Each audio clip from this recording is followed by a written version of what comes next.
হাদিসের মধ্য থেকে এরকম ভাবে এই ব্যাখ্যাটাও পাওয়া যায়। আল্লাহর নবী সাল্লাল্লাহু আলাইহি ওয়াসাল্লাম দুনিয়ার জমিনের মধ্যে পদার্পণ করার অনেক দিন আগে ইয়ামান শহরের মধ্যে এক আল্লাহর বান্দা, যে আল্লাহর বান্দা এই জমিনের মধ্যে এরকম ভাবে আল্লাহর নবী দুনিয়ার জমিনের মধ্যে আগমন করার 500 বছর আগে ঈসা আলাইহিস সালাতু ওয়াস সালামও চলে গেছেন। আর এই মধ্যখানে কোন নবী রাসূল দুনিয়ার জমিনের মধ্যে নাই। ইয়ামান প্রদেশের মধ্যে এক আল্লাহর বান্দা, যে আল্লাহর বান্দার শুধুমাত্র একটাই ধারণা ছিল, আমি যদি কোনো নবীকে পাই তাহলে আমি এরকম ভাবে ওই নবীর উপর ঈমান আনবো, অর্থাৎ আল্লাহর উপর ঈমান আনবো। আর নবীর উপর যেই কিতাব নাজিল হয়েছে ওই কিতাবটা আমি এরকম ভাবে কি করব, কিতাব অনুযায়ী আমল করার জন্য চেষ্টা করব।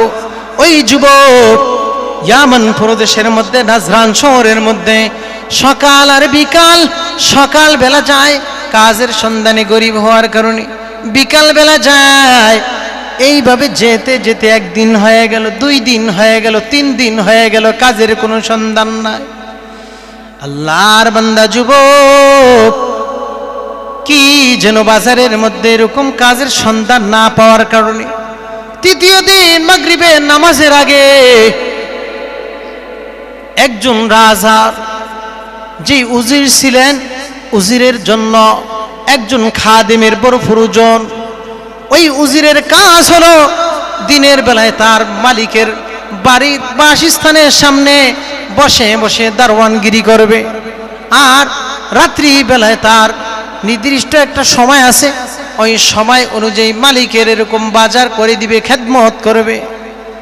আল্লাহর বান্দা যুবক বাজারের মধ্যে 3য় দিন মাগরিবের নামাজের সময় ওই নাজরান শহরের যুবকটা যখন চতুর্দিকে তাকিয়ে দেখতেছে কোনো লোক নাই, আমাকে নেওয়ার মতো কোনো লোক নাই, ওই বাদশার উজির যুবকটাকে দেখিয়া বলে, যুবক কোন জায়গায় তোমার বাড়ি, কোথায় তোমার ঘর, কাজ করবানি বাদশার দরবারে?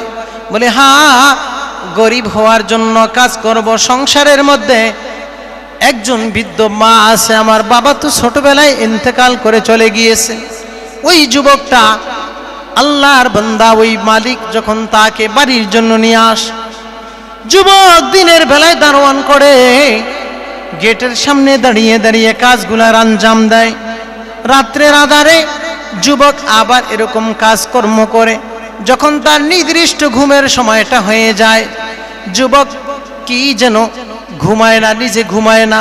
বাদশার একদিন, 2 দিন, 3 দিন যেতে যেতে কিছুদিন পর বাদশা যুবককে থাকার জন্য যেই ঘরটা দিলেন, ওই ঘরের মধ্যে যুবকের ঘর কেমন যেন একটা আলো উদ্ভাসিত হইতে দেখিয়া বাদশা 1 দিন, 2 দিন, 3 দিনের দিন যখন আস্তে আস্তে হেঁটে হেঁটে যুবকের কামরার দিকে যায়, আর তাকে দেখে যুবক নামাজের সিজদার মধ্যে, আর ওই যুবকের মাথা বরাবর আসমান পর্যন্ত এরকম ভাবে একটা নূরের শিকল, ওই জমিন পর্যন্ত বরাবর ওই নূরের শিকলটা দেখে দেখে বাদশা এরকম ভাবে নিজেকে বুঝাইতে পারে না, ব্যাপারটা কি, এটা কি কোনো জাদু মন্ত্র নাকি, ব্যাপারটা কি।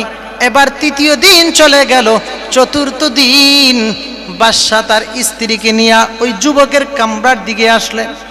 আসার পর দেখতেছে যুবক কি যেন বসে বসে তেলাওয়াত করতেছে, আর যুবকের পাশে দিয়া বক্ষদেশ থেকে আসমান পর্যন্ত পরিপূর্ণ ঘর, সমস্ত সব কিছু নূরে উদ্ভাসিত হইতেছে।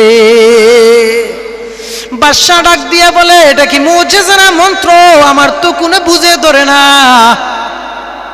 বাদশার একটা মেয়ে ছিল নাবিনা অন্ধ, ওই মেয়েটা বাদশা ডাক দিয়া বলে, দেখি যুবকের এটা অবস্থানটা কি। মনে মনে নিয়ত করলো, এই যুবক যদি কোনো কাশফ কারামত দিয়া যা কিছু করতেছে, ঘর যেমন নাকি উদ্ভাসিত হইতেছে, চতুর্দিকে যুবকের বক্ষ দেশ থেকে যখন আলো আর নূর উদ্ভাসিত হইতেছে, বাদশা মনে মনে নিয়ত করলো, দেখি কি না আমার মেয়েটার অবস্থা, আমি যুবকের জিজ্ঞাসা করব যুবকের যদি মুজিজার দ্বারা কাশফ কারামত দ্বারা আমার মেয়ের গর্ভ থেকে নিয়ে যেই এরকম ভাবে চক্ষু দুইটা নাবিনা অন্ধ মানুষ দেখে না, যদি যুবক ভালো করে দিতে পারে তাহলে বুঝবো যুবকের কাশফ কারামতের মধ্যে কোনো জান আছে। সকালবেলা ডাক দিয়া বলে, যুবক তুমি তো গরিব মানুষ, টাকার অভাবে, স্বর্ণের দিরহামের অভাবে তুমি এই জায়গার মধ্যে কাজ করতে আসছো। তবে মনে রাখবা, তুমি যে রাত্রে কি ইবাদত করো, তুমি কি উপাসনালয়ে গিয়া যেই ঘরের মধ্যে গিয়া তুমি কি যেন গুনগুন করে পড়ো, ওটা কি তুমি আমাকে একটু শোনাও দেখি। বলে, বাদশাহ আপনি তো নাফাক মানুষ, আপনি তো ঋগ বেদ বাইবেল এগুলার এরকম ভাবে পূজা করেন, আমি তো এগুলার পূজা করি না। আমি তো ঈসা আলাইহিস সালাতু ওয়াস সালামের যেই উপরে ইনজিল শরীফ আসছিল, আমি ওই ইনজিল শরীফ আস্তে আস্তে করে তেলাওয়াত করি, আর এর মধ্যে যেই মজা পাই, যে আলো উদ্ভাসিত পাই, অর্থাৎ আমি যখন ইনজিল শরীফটা তেলাওয়াত করি, সারাদিন গরিব হওয়ার কারণে আপনার দরবারে যেই কাজকর্ম করতাম, ও বাদশাহ ওই কাজ করার কারণে যেই ক্লান্ত আমার ভিতরে আসে, রাত্রের মধ্যে আমার তো ঘুমানো লাগে না, আমি যখন রাত্রের আধারের মধ্যে ইবাদত করি। বাদশাহ ডাক দিয়া বলে, হ্যাঁ আমি তো দেখলাম তুমি তো দিনের মধ্যে শুধু সারাদিন কাজকর্ম করো, আর দুই ঠোঁট যেন তোমার কি নড়ে, রাত্রের আধারে আরামের যেই সময়, ঘুমের যেই সময়, এই সময়টা তুমি তো এরকম ঘুমাও না, ব্যাপারটা আবার কি? তারপরও দ্বিতীয় দিন সুন্দর করে তুমি কাজকর্ম করো, তোমার কাজের মধ্যে কোনো বিঘ্নতা আমি দেখি না। তবে মনে রাখবা যুবক, তোমার মতো অনেক গোলাম আমি অনেক যুবককে এই জমিনের ভিতরে থেকে আমি এই নাজরান শহরের মধ্য থেকে নিয়ে আসলাম। তবে মনে রাখবা ও যুবক, আমি তোমার মতো কাজের মধ্যে এরকম বরকত পাই নাই। যুবক ডাক দিয়া বলে, বাদশাহ আমি যেই ইনজিল তেলাওয়াত করি এটা বড় পবিত্র, তবে এই ইনজিল শরীফ আমি তেলাওয়াত করি এটা কেমন পবিত্র? বাদশাহ ডাক দিয়া বলে, আমার মেয়েটা যদি এরকম ভালো হয়ে যায় তাহলে আমি তোমার ওই ঈসা আলাইহিস সালামের উপর আমি গ্রহণ করব, তার ইনজিলকে মানব, আর তুমি যেই প্রভুর ইবাদত করো, যে আসমান ওয়ালার ইবাদত করো, আজকে থেকে আমি ঋগ বেদ বাইবেল সব কিছু আমি বাদ দিয়া আমি তো সেই এরকম ভাবে তোমার মালিকের ইবাদত শুরু করে দিব। এই কথা বলে বাদশাহ মেয়েটাকে যখন নিয়ে আসে, যুবকটা ডাক দিয়া আল্লাহ রাব্বুল আলামিনের কাছে দোয়া করে, আর নিজে ইনজিল শরীফের উপর হাত রেখে ওই হাতটা যখন বাদশাহ 12 বছরের নাবিনা অন্ধ মেয়েটার চোখের উপর রাখে, বলে হাতটা রাখতে দেরি, ওই বাদশার মেয়েটা দুনিয়ার জমিনটা দেখতে বড় দেরি হয় না। বাদশাহ ডাক দিতেছে, বলে আর দেরি করিও না, তুমি আমাকে এরকম ভাবে পড়ে দাও, লা ইলাহা ইল্লাল্লাহু ঈসা রূহুল্লাহ পড়ে দিয়েছে। দাওয়াত দিতে দিতে একজন দাওয়াত দেয়, দুইজন দাওয়াত দেয়, তিনজন দাওয়াত দেয়, চারজন দাওয়াত দেয়, এইভাবে দাওয়াত দিতে দিতে 87 জন পর্যন্ত মুসলমান হয়ে যায়। কিতাবের মধ্যে লেখে, বাদশাহ ইউসুফ ইবনে দিমাইরি ডাক দিয়া বলে, আমার শহরের মধ্যে কারা যেন মিথ্যা ধর্ম দুনিয়ার জমিনের মধ্যে বাস্তবায়ন করার জন্য এই শহরের মধ্যে কোন একদল লোক নাকি গুপ্তচর আমার এলাকার মধ্যে আসছে। বাদশাহ ডাক দিয়ে বলে, কে কোথায়, দেখো না এরকম ভাবে তালাশ করে নিয়ে আসো। জালিম বাদশাহর দরবারে যখন তাদেরকে নিয়ে আসা হয়, বাদশাহ ডাক দিয়ে বলে, তোমাদেরকে আগুন জ্বালাইয়া, আগুনের কুণ্ডু জ্বালাইয়া আগুনের ভিতরে তোমাদেরকে ফেলে দিব, যদি তোমরা সেই ঈসার ইনজিলের প্রতি ঈমান আনো, যদি বাঁচতে চাও তাহলে যা ধর্ম এরকম ভাবে তোমরা শিখছো এগুলাকে তোমরা বাদ দাও।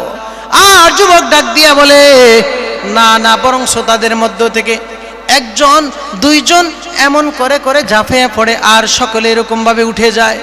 কিন্তু কিছু সময় যাওয়ার পর 17 জন লোক যখন আগুনের ভিতরে ঝাঁপিয়ে পড়লো, আর একজন মহিলা, যেই মহিলার মধ্যে 4টা গুণ ছিল, জীবনে স্বামীকে কোনোদিন না খাওয়াইয়া নিজে কোনোদিন খাবার খায় নাই, যেই মহিলাটা জীবনের স্বামীর সতীত্বকে নষ্ট করে নেয়, যেই মহিলার স্বামী সফরে যাওয়ার পর অনেক দিন পর্যন্ত, কিতাবের মধ্যে লেখে 17 বছর পর ওই মহিলার স্বামী সফর থেকে বাড়িতে আসছে, সতীত্ব নষ্ট করে নেয়, ওই মা কোনোদিন এরকমভাবে বেপরদা করে নেয়।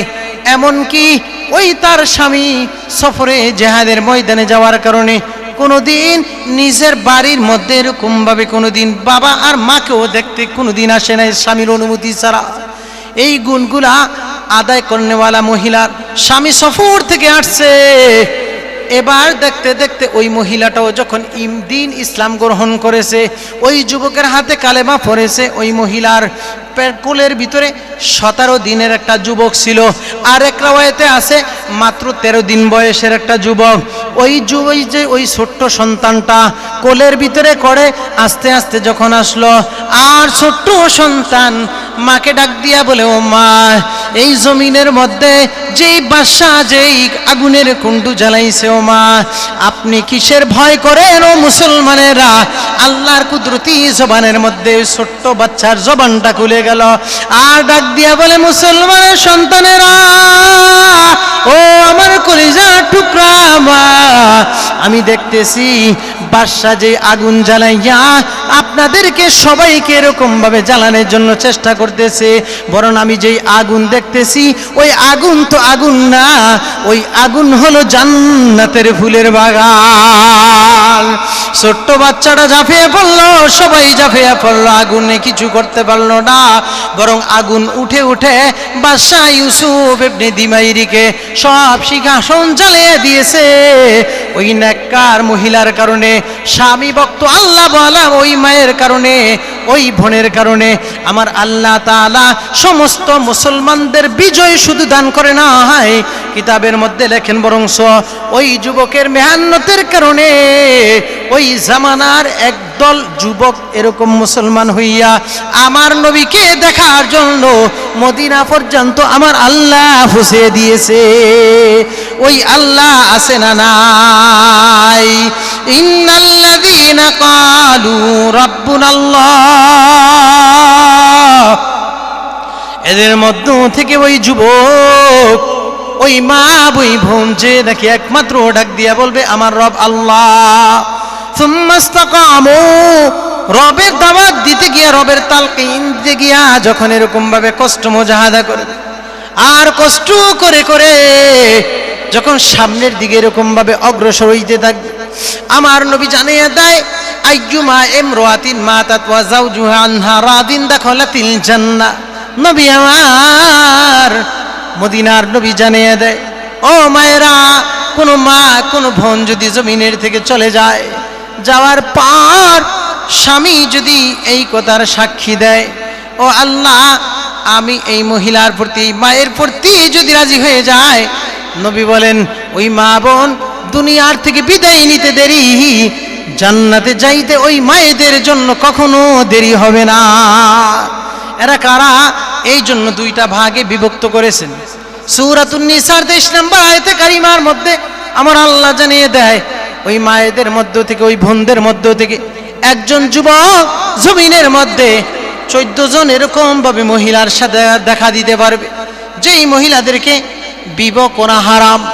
আবার একজন মায়েরা, একজন বোনেরা 14 জন পুরুষের সাথে দেখা দিতে পারবে, যেই 14 জন পুরুষের সাথে এরকম ভাবে দেখা দেওয়া জায়েজ আছে, বরং তাদেরকে বিয়ে করা হারাম। আল্লাহ রাব্বুল আলামিন কোরআনুল কারীমের মধ্যে স্পষ্ট ভাষায় জানিয়ে দিয়েছেন, হুররিমাত আলাইকুম উম্মাহাতুকুম ওয়া বানাতুকুম ওয়া আখাওয়াতুকুম ওয়া আম্মাতুকুম। এই আয়াতে কারিমার মধ্যে জানিয়ে দেয়, একজন এরকম ভাবে যুবক একজন পুরুষ লোক 14 জন মহিলাকে বিয়ে করতে পারবে না। ওই 14 জন মহিলাদের মধ্যে মায়ের মতো হলো 5 জন, নিজের বোনের মতো হলো 5 জন, আর নিজের মেয়ের মতো হলো 4 জন। এই 14 জন মহিলার সাথে দেখা দিবে, বরং এই 14 জন মহিলাকে বিয়ে করা হারাম। মায়ের মতো 5 জন কারা? 1 নাম্বার নিজের আপন মা, 2 নাম্বার হলো নিজের আপন খালা। ও মায়েরও খেয়াল করেন, 1 নাম্বার হলো নিজের আপন মায়ের সাথে দেখা দিবে, بقول واحد وأحمد کرام است بقول واحد وأحمد کرام است نکاح چر دو زن را حرام است একে উম্মু দেগার খালা বদখতার দেগার খোশদা মানো আম্মা ওয়াকাহার বিরাদার দা দিও দাহায়া বদাদি দখে দখতার দখে খাহার বানানি রবিবাও ফিসর জাদি হারামাস হারাম ওহমেন কুনাদ কাফের তামামা একজন যুবক 14 জন মহিলার সাথে দেখা দিতে পারবে এই 14 জন মহিলাকে বিয়ে করা হারাম হয়ে গিয়েছে মায়ের মতো 5 জন 1 নাম্বার হলো নিজের আপন মা 2 নাম্বার হলো নিজের আপন খালা 3 নাম্বার হলো নিজের আপন ফুফু 4 নাম্বার হলো দুধ মা যেই মহিলার আপনি দুধ পান করেছেন 24 মাস বয়সের মধ্যে যেই মহিলার দুধ পান করেছেন ওই মহিলাটা আপনার দুধ মা হিসাবে স্বীকৃতি হয়ে গিয়েছে ওই মা তো ব্লাডের সম্পর্ক রাজাই সম্পর্ক এই জন্য ওই মাকে মার সাথে দেখা দিতে পারবে সে হলো দুধ মা 5 নাম্বার হলো নিজের শাশুড়ি আপন শাশুড়ির সাথে দেখা দিবে সেও মায়ের মতো বোনের মতো 4 জন 5 জন কারা 1 নাম্বার হলো নিজের আপন বোনের সাথে দেখা দিবে 2 নাম্বার হলো নিজের এরকম ভাবে দাদি সেও নিজের আপন বোনের মতো 3 নাম্বার হলো নিজের আপন নানি সেও বোনের মতো তার সাথেও দেখা দিতে পারবে 4 নাম্বার হলো যেই মহিলার আপনি 24 মাস বয়সের মধ্যে দুধ পান করেছেন কোরআনের ভাষায় হলো ওই মহিলা এরকম যেই মেয়েগুলা আছে এই মেয়েরা হলো আপনার এরকম ভাবে দুধ বোন তাদের সাথেও দেখা দিতে পারবে তাদেরকে বিয়ে করা জায়েজ নাই আর 5 নাম্বার হলো নিজের নাতনি সেও বোনের মতো এই 5 জন মায়ের মতো চলে গেল 5 জন বোনের মতো চলে গেল এদের সাথে দেখা দেওয়া যাবে একজন যুবকের আর 4 জন হলো মেয়ের মতো একজন হলো নিজের আপন মা 2 নাম্বার হলো নিজের 1 নাম্বার হলো নিজের আপন মেয়ে 2 নাম্বার হলো ভাইয়ের মেয়ে 3 নাম্বার হলো বোনের মেয়ে 4 নাম্বার হলো পুত্রবধূ সেও আপনার বোনের মতো মেয়ের মতো এই 4 জন হলো মেয়ের মতো নিজের আপন মেয়ে ভাইয়ের মেয়ে বোনের মেয়ে পুত্রবধূ এই 14 জন মহিলা যদি কোনো যুবক পৃথিবীর জমিনের মধ্যে যদি বিয়ে করে হারাম মুমিন কুনাদে কাফের তামামা আজকে দুনিয়ার মধ্যে এত ফিতনা কেন আজকে দুনিয়ার মধ্যে এত এরকম ভাবে ফিতনা কেন নবী জানিয়ে দেয় মা তারাকতু বাদি ফিতনাতান আযরু আলার রিজালি মিনান নিসা আমি রাসূল দুনিয়ার থেকে বিদায় নিয়ে চলে যাইতেছি উম্মতের জন্য বড় ভয় হয় আমার উম্মত যেন মহিলাদের জালের মধ্যে আবদ্ধ না হয় আজকে সমাজের মধ্যে মা বোনদের ফিতনার কারণে মহিলাদেরকে ছলে বলে কলে কৌশলে ঈমান বিধ্বংসী ওই এনজিও তৎপরতা আজকে টাকা দিয়া কোস্টাল অ্যাসোসিয়েশন পৌরশিক্ষা ব্রাঞ্চ নামে আজকে মুসলমানদের মা বোনদের ইজ্জত নষ্ট করার কারণে আস্তে আস্তে তাদেরকে রাস্তায় বের করে দিয়েছে আজকে বের করার কারণে সমাজের মধ্যে আজকে বিভ্রান্ত শুরু হয়ে গিয়েছে একাত্মবাদের শিক্ষা বন্ধ হইয়া বিবর্তনবাদের শিক্ষা হইতেছে কারণ জমিনের মধ্যে ওই মায়েরাও ভুলে গিয়েছে ওই মায়েরা এরকম ভাবে কেমনে ভুলে গিয়েছে ওই মায়েরা তো এমন মা যেই মায়েদের সর্দার দো জাহানে নবীর আদরের কন্যা হযরতে ফাতেমা রাদিয়াল্লাহু তাআলা আনহা বলে কেমন অবস্থান ওই ফাতেমা রাদিয়াল্লাহু তাআলা আনহার মধ্যে ওই গুণটা সবচাইতে বেশি বিদ্যমান ছিল মায়ার নবী ডাক দিয়া বলেন আমার ফাতেমার কয়েকটা গুণের মধ্য থেকে বৈশিষ্ট্য এমন একটা গুণ ছিল কিছু থাকুক না থাকুক কোনোদিন এরকম ভাবে শিকায়ত করে নাই কোনোদিন কিছুই করে নাই আল্লাহর নবী রাহমাতুল লিল আলামিন একদিন ফাতেমা রাদিয়াল্লাহু তাআলা আনহার ঘরের দরজায় গিয়ে আমার নবী আওয়াজ দেয় আসসালামু আলাইকুম ইয়া আহলাল বাইত নবী আওয়াজ দেয় কিন্তু নবীর আওয়াজে কোনো জবাব নাই ভিতরের থেকে। আল্লাহর নবী আবার আওয়াজ দেয়, আসসালামু আলাইকুম ইয়া আহলাল বাইত। এই ঘরের মধ্যে কোনো মানুষ আছে নাকি তাদেরকে সালাম দিতেছে? মায়ার নবী সালাম দিয়া যখন একটু অগ্রসর হয়, ভিতর থেকে ফাতেমা রাদিয়াল্লাহু তাআলা আনহা জবাব দেয়, ও বাবা, ও দয়ার নবীজি, আমি আপনার মেয়ে, তবে বাবা আমি দরজা খোলার মতো উপক্রম নাই। ও ফাতেমা, কেন? আপনি তো জানেন না আমার এতটুকু পরিমাণ কাপড় আছে, যেই পরিমাণ কাপড় থাকলে বাবার সামনে এরকম ভাবে দেখা দিতে কোনো বাধা থাকতো না, এতটুকু পরিমাণ কাপড় তো আমার কাছে নাই। কিতাবের মধ্যে লেখেন, মায়ার নবী জানিয়ে দেয়, ব্যাপারটা কি? ও ফাতেমা, তুমি টেনশন করিও না, আমার পরনের মধ্যে যে দুইটা কাপড় আছে, একটা চাদর আছে, সিনার উপরে এই কাপড়টা তুমি নাও। আল্লাহর নবী ওই কাপড়টা দেওয়ার পরে কাপড়টা পরে পরে নবীর কন্যা ফাতেমা রাদিয়াল্লাহু তাআলা আনহা বাবার সামনে আসলেন, বলে, বাবা আপনি কোনো টেনশন করবেন না, আল্লাহ রাব্বুল আলামিন আমাদেরকে যেই অবস্থায় রেখেছেন, আপনার জামাতা খলিফাতুল মুসলিমিন হযরত আলী রাদিয়াল্লাহু তাআলা আনহু জমিনের মধ্যে যেইভাবে আমাদেরকে এরকম ভাবে যতটুকু সামর্থ্য অনুযায়ী রেখেছেন, এইটার উপর এরকম ভাবে আমরা রাজি হয়ে গিয়েছি। আজকে ওই খলিফাতুল মুসলিমিনের স্ত্রী হাসান হুসাইনের আম্মা রহমাতুল্লিল আলামিনের আদরের কন্যা ফাতেমা রাদিয়াল্লাহু তাআলা আনহা জমিনের মধ্যে একেবারে কাপড়টুকু পর্যন্ত পরিপূর্ণ না থাকার পরও শিকায়েত কোনোদিন করেন নাই, বরং ধৈর্য ধারণ করে করে এরকম ভাবে পর্দা অনুযায়ী নিজের জীবনটাকে কাটিয়ে দিয়েছেন। এই জন্য কঠিন মুসিবতের ময়দানে আমার মায়েরা, আমার নেককার মায়েরা, বোনেরা যেই জান্নাতে যাবে, ওই জান্নাতের দরজার সরদারিনী হিসাবে ওই ফাতেমা রাদিয়াল্লাহু তাআলা আনহা ওই জান্নাতের সরদারিনী হিসাবে কবুল হয়ে গিয়েছেন।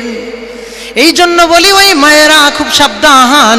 আজকে আপনার আমার ইমান নেবার জন্য কাফের মুশরিকরা ছলে বলে কলে কৌশলে এরকম ভাবে চেষ্টা করতেছে, তবে মনে রাখতে হবে মুসলমানদের ইমান কখনো এরকম দেওয়া যাবে না, মুসলমানদের ইমান কখনো বিসর্জন দেওয়া যাবে না। এই 14 জন মা বোনেরা এরকম ভাবে তাদের সাথে দুনিয়ার কোনো পুরুষ দেখা অন্য কেউ দেখা করতে পারবে না। দুনিয়ার পুরুষ এই 14 জন মহিলার সাথে যারা দেখা দিতে পারবে, এদেরকে বিয়ে করা হারাম, বরং তাদের সাথে দেখা দেওয়াই জায়েজ। আবার একজন মায়ের জন্য 14 জন পুরুষের সাথেই দেখা দিবে, 14 প্রকার বিভক্ত ওয়ালা পুরুষ জমিনের ভিতরে তাদের সাথেই দেখা দিবে একজন মায়েরা, একজন বোনেরা। তাদের মধ্য থেকে বাবার মতো 5 জন পুরুষের সাথে দেখা দিবে, ভাইয়ের মতো 5 জন, কিতাবের মধ্যে পাওয়া যায় ছেলের মতো 4 জন। তাহলে একজন যুবক 14 জন মহিলার সাথেও দেখা দিবে, আবার একজন মা বোন 14 প্রকারের পুরুষের সাথেও দেখা দিতে পারবে। 1 নাম্বার হলো নিজের আপন বাবার সাথে দেখা দিবে ওই মা, ওই মেয়ে, ওই বোন নিজের বাবার সাথে দেখা দিবে, ওই মা তার বাবার সাথে দেখা দিবে, বাবার মতো 5 জন। 1 নাম্বার হলো নিজের আপন বাবা, 2 নাম্বার হলো নিজের আপন চাচা, 3 নাম্বার হলো নিজের আপন মামা, 4 নাম্বার হলো নিজের আপন শ্বশুর, সেও বাবার মতো, আর 5 নাম্বার হলো যেই মহিলার এরকম ভাবে দুধ পান করেছেন তার স্বামীটাও আপনার বাবার মতো। এই 5 জন বাবার মতো যদি জমিনের মধ্যে থাকে, তাহলে তাদের সাথে দেখা দিবে। কোনো মায়ের প্রতি যদি হজ ফরজ হয়, তাহলে ওই মা যদি এই বাবার মতো 5 জন, ভাইয়ের মতো 5 জন, ছেলের মতো যদি 4 জন, এই 14 জন জমিনের ভিতরে যদি না থাকে, তাহলে ওই মায়েদের উপর হজ ফরজ হয় নাই। হজ ফরজ হয়েছে, এরপরও মক্কা মদিনায় যাওয়ার এরকম ভাবে অনুমতি তাদের নাই, বরং তাদের হজগুলা আরেকজনকে দিয়া বদলি হজ হিসাবে কবুল করবে। এতটা গুরুত্ব পর্দা। আর নিজের ভাইয়ের মতো 5 জন, 1 নাম্বার হলো নিজের আপন ভাই, 2 নাম্বার হলো নিজের এরকম ভাবে, 1 নাম্বার হলো নিজের আপন ভাই, 2 নাম্বার হলো নিজের দাদা, সেও ভাইয়ের মতো, 3 নাম্বার নিজের আপন নানা, সেও ভাইয়ের মতো। আর 4 নাম্বার হলো আপনার ওই যে যেই মহিলার দুধ পান করেছেন তার ছেলেটাও আপনার ভাইয়ের মতো। আর 5 নাম্বার হলো নিজের নাতি, সেও ভাইয়ের মতো। এই 5 জনের সাথে ভাইয়ের মতো দেখা দিতে পারবে একজন মা বোন। আর ছেলের মতো 4 জন হলো, 1 নাম্বার নিজের আপন ছেলে, 2 নাম্বার হলো নিজের ভাইয়ের ছেলে, 3 নাম্বার হলো নিজের বোনের ছেলে, 4 নাম্বার হলো মেয়ের জামাতা। তবে তাদের সাথে এরকম ভাবে দেখা দিবে।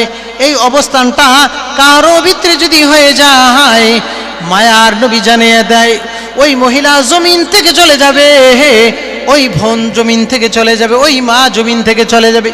এতটুকু অবস্থান যদি বাস্তবায়ন করে দুনিয়ার থেকে বিদায় নিয়ে দেওয়া চলে যায়, আল্লাহর নবী জানিয়ে দেয় কঠিন মুসিবতের ময়দানে জান্নাতে যাইতে ওই মার জন্য, ওই বোনের জন্য কোনো বাধা থাকবে না। আজকে মা বোনদেরকে পর্দায় আপনি আমি রাখতেও পারি না, এই জন্য মায়েরা থাকতেও পারে না। আজকে ব্যক্তি জীবনের মধ্যে সমস্যা, পারিবারিক জীবনের মধ্যে সমস্যা, রাজনৈতিক অঙ্গনের মধ্যে সমস্যা। এই জন্য ব্যক্তি জীবন ঠিক নাই, না থাকার কারণে আজকে আপনার আমার এই সমস্যা। ব্যক্তি জীবন ঠিক হবে 2টা জিনিসের মাধ্যমে। 2টা জিনিস সংক্ষেপে বলে আমি ইনশাআল্লাহ সমাপ্তের দিকে চলে যাব। 1 নাম্বার হইল আল্লাহর নবী বলেছেন আপনার ব্যক্তি জীবন পরিশুদ্ধ যতক্ষণ পর্যন্ত না হবে, আপনার ব্যবসায়িক জীবনের মধ্যে পরিশুদ্ধতা আসবে না, আপনার রাজনৈতিক অঙ্গনটাও পরিশুদ্ধতা আসবে না। কখন 2টা জিনিস আপনার মধ্যে আসবে? ক্বালা রাসূলুল্লাহ সাল্লাল্লাহু আলাইহি ওয়া আলিহি ওয়াসাল্লাম ইন্না হাযিহিল কুলুবা তাসদাউ কামা ইয়াসদাউল হাদিদু ইযা সাবাহুল মা। قيل يا رسول الله وما جلاؤها قال كثرة ذكر الموت وتلاوة القرآن। অন্তরের মধ্যে জং পড়ে গিয়েছে। অন্তরের জং কেমনে জং পড়ছে? নবী বলেন ইযা সাবাহুল মা, পানির মধ্যে যদি এরকম ভাবে লোহার ভিতরে যদি পানি লাগে, যেমন ঝং পড়ে যায়, ওই ঝং দূর করতে হলে কামারের কাছে যাইতে হয়। কলবের ঝং দূর করা লাগবে 2টা ঔষধের মাধ্যমে। আল্লাহর নবী বলেন একটা হলো কাসরাতু যিকরিল মাউত, মালাকুল মাউতকে বেশি বেশি করে স্মরণ করা, জানি কখন যেন কোন হালতে কোন অবস্থায় চলে আসে। 2 নাম্বার হলো আর এরকম ভাবে কি করতে হবে, আপনাকে আমাকে বেশি বেশি তেলাওয়াত করতে হবে। কোরআনের তেলাওয়াতের মাধ্যমে আপনার আমার এরকম অন্তরটা জিন্দা থাকবে। কোরআনের তেলাওয়াত কখন থাকবে? যখন কোরআনের মাদ্রাসা থাকবে। কোরআনের মাদ্রাসা কখন থাকবে? যখন পৃথিবীর জমিনের মধ্যে মুসলমানেরা ঐক্য হয়ে, মুসলমানেরা একাত্মবাদ এরকম ভাবে কায়েম করার জন্য এই কষ্ট করে করে যখন মাদ্রাসা, মসজিদ, ওয়াজের প্যান্ডেল, কোরআনের মাদ্রাসা যখন কায়েম করার জন্য চাইবে, আর কষ্ট করে করে যখন কোরআনের মাদ্রাসা কায়েম করার জন্য চেষ্টা করবে, আপনি বলবেন হুজুর আমি কষ্ট করে করে আমার সন্তানটাকে মাদ্রাসায় পড়াইলাম, এই মাদ্রাসার আজকে যেই সন্তানগুলা এরকম মাথায় পাগড়ি নিয়া, আজকে যেই বোনেরা বোরকা নিয়া এরকম ভাবে এই সন্তানদের বাবারা মাথায় টুপি নিয়া রুমাল নিয়ে এখান থেকে বিদায় নিয়েছে, ওই মা বাবা কত বড় ধন্য যাদের সন্তানগুলো এই মাদ্রাসার মধ্যে হাফেজে কোরআন হলো, যাদের সন্তানগুলো আলেম হয়। কঠিন মুসিবতের ময়দানে মায়ার নবী জানিয়ে দেয় সন্তানগুলা কে ডাক দিয়া বলবে ওরে সন্তান তোমার মা বাবা কত কষ্ট করে করে তোমাদেরকে এই মাদ্রাসায় পড়াইছে, ও সন্তান আসো তোমাদের মা বাবাগুলাকে ডাকিয়ে নিয়ে আসো। মায়ার নবী জানিয়ে দেয়, ওই মায়ার নবী জানিয়ে দেয় কঠিন মুসিবতের ময়দানে সন্তানের মা বাবা যখন আসবে, আল্লাহ তাআলা বলবেন ফেরেশতার দল জান্নাত থেকে এক জোড়া নূরের টুপি নিয়ে আসো। উলবিসা ওয়ালিদাহু তাজান ইয়াউমাল কিয়ামা যুহু আহসানু মিন যুই শামসি ফি বুয়ুতিদ দুনিয়া। বলে সন্তানের মাথায় নূরের টুপিগুলা ওই যে জান্নাত থেকে আনিয়া হাফেজে কোরআন আলেমদের মা বাবার মাথায় পড়িয়ে দাও, ওই নূরের টুপির আলো রুহু আসানু মিন জুহি শামসি ফি বুয়ুতিদ দুনিয়া, দুনিয়ার সূর্যের চাইতে লক্ষ কোটি কোটি গুণ বেশি আলোকিত হইতে থাকবে। মায়ার নবী বলেন